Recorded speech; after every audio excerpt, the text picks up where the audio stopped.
Hey everybody, how you doing? My friends call me Dave. You can call me Daveypoo, the mobile music minstrel. Today I'm going to do a short video on what is an oscillator. Previously we talked a little bit about what a filter is. I gave you a quick overview about a filter. It was definitely not meant to be a comprehensive overview, merely just a quick study and some examples of where you may have heard it before. Today I'm going to focus on what is an oscillator and how does it work. Mostly in regards to a synthesizer. So right here, I'm showing you Yonak Cauldron. I'm actually going to go back and forth between a couple of different synthesizers here so I can illustrate my point to the best that I can. Okay, here you see the oscillator knob, okay? Well, let me back up a little bit. What does it mean to oscillate something? If you oscillate something, it means that something is traveling from one point to another and back again. It's going back and forth. The pendulum on a clock oscillates. It goes back and forth, okay? In the sense of a synthesizer, an oscillator is the thing that generates the tone that you're working with, okay? And it oscillates a frequency between 2 points, okay? So I'm hopefully gonna do some handy editing here and insert a picture, but if you look at an XY graph like you did in geometry class, okay, you have the y-axis is the vertical and the x-axis is the horizontal.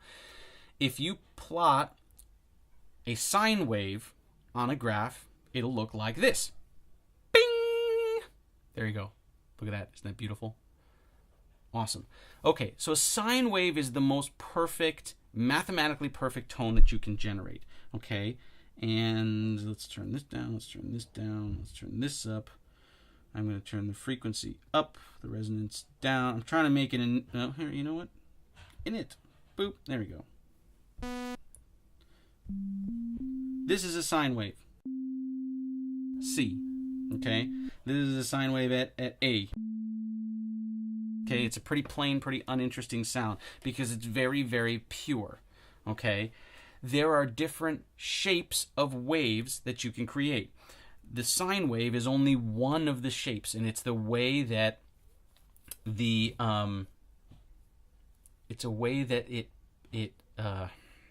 it's the shape of the wave of the sound wave itself, okay? And when you change the shape of the sound wave, it changes the tonal characteristics of the sound wave. So for example, I'm going to go through a few different waves here and you can hear the difference.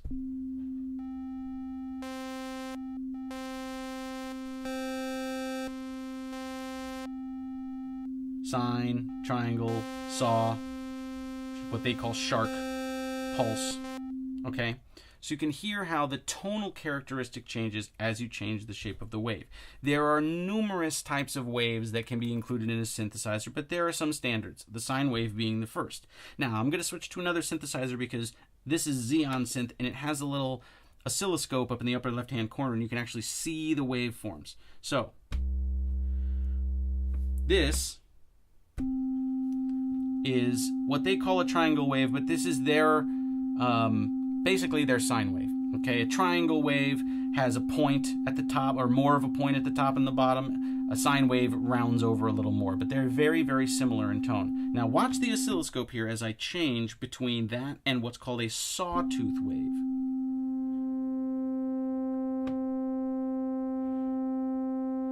Okay, you can see that the waveform ends up looking a little more like this picture up here of the sawtooth, where you've got one heavy slope on one side and more of a dramatic angle on the other. That's a sawtooth wave. If I keep going, this is what's called a square wave. Okay, and you can see in the illustrations on the knob, you know, what it looks like. Okay. Okay, so those are some of the different types of wave shapes that an oscillator can create. And so what happens with a lot of synthesizers is that they will have multiple oscillators that you can layer on top of one another to create a more complex sound. This is a very simple sound. Okay. By adding more shapes, you can create a more complex wave shape, and it creates a more complex sound. So let me add in a second oscillator, and I'm gonna start with this square wave. I'm gonna add in a second square wave. Okay, you see how it makes the shape here more dramatic. Now, there are special things that you can do with certain types of waves. A square wave is pretty unique because it is essentially, it's like an on-off switch, okay? Because it only goes from its highest point directly to its lowest point, it doesn't actually travel, there's no travel time in between. And you can see here, let me turn this on. So see here how it, in the oscilloscope, how it's down and then it just jumps straight to the top, okay? Whereas in a sawtooth wave, there's time for the signal to travel from its lowest point to its highest point. Whereas here, it's nearly instant, okay? So what's cool about a square wave is that you can actually make the width of the wave thinner or wider, okay? This is modulating the width of the pulse. Therefore, it's called pulse width modulation, and it sounds cool.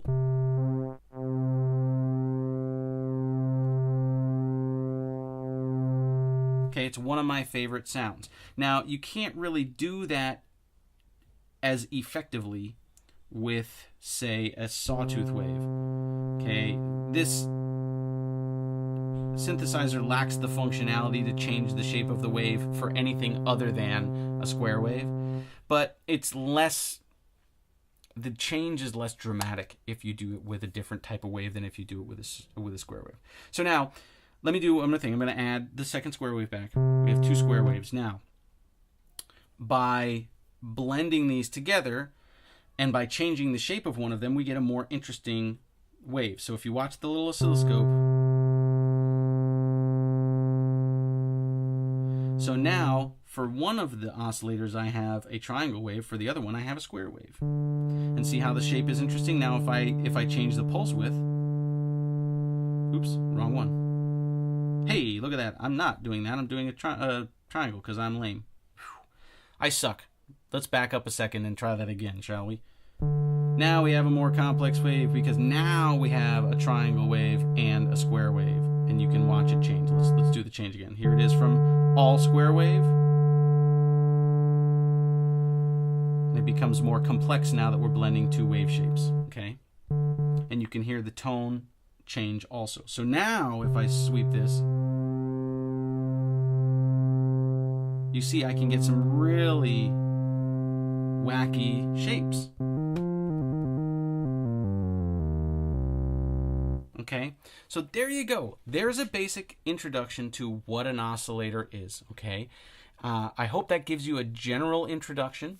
Oscillators can be used in a whole bunch of different ways. They can be implemented differently in different synthesizers, but an oscillator is one of the basic building blocks of subtractive synthesis, which is one of the earliest forms of synthesis. It's what a mini-moog uses, is subtractive synthesis. Now, I always reference a mini-moog because it is potentially the most iconic of synthesizers. It's the place where modern synthesizers as we know them started, because it was the first really popular synthesizer that musicians could use easily, okay? I know I'm making some great sweeping statements here. I'm sure I'm going to make some people mad, but, you know, everybody relax a little bit. This is my opinion. But the Mini-Moog is super, super iconic, and everybody is familiar with what it sounds like, and it's a great. It defined what synthesis was for so many years after that. So anyway, I hope you have a great weekend. I hope you enjoyed the video. Please like, please subscribe, please comment below, especially if you have questions. I will happily answer them.